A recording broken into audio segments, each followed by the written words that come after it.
Magandang hapon po sa mga nanonood at sumusuporta. Salamat po. Alam niyo po ba, ang mga hospital po ay marami pong multo dyan. At ako po mismo ang magkukwento sa inyo. Ganito po.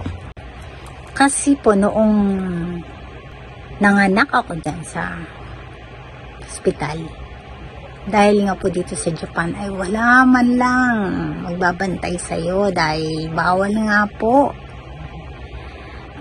Minsan po mapayag sila pero karamihan po ay wala pong bantay kundi ang nurse lang po. At mga 9 o'clock po ng gabi ay papatayin na po nila yung ilaw. Wala na pong ilaw, madilim na po.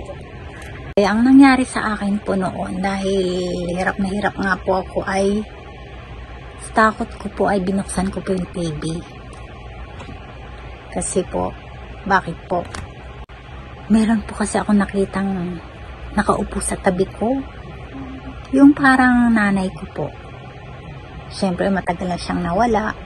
Siguro nag-aalala sa anak niya na walang bantay, kaya po nagpakita po siya. Talagang kitang-kita ko po nakaupo. Kaya ginawa ko po ay binuksan ko po ang TV. Takot na takot po ako ng time na yun.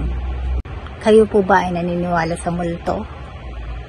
Siguro po, marami pong hindi naniniwala. Pero once na makakita po kayo, ay maniniwala po kayo. Talagang meron po. Totoo po yan. Salamat po.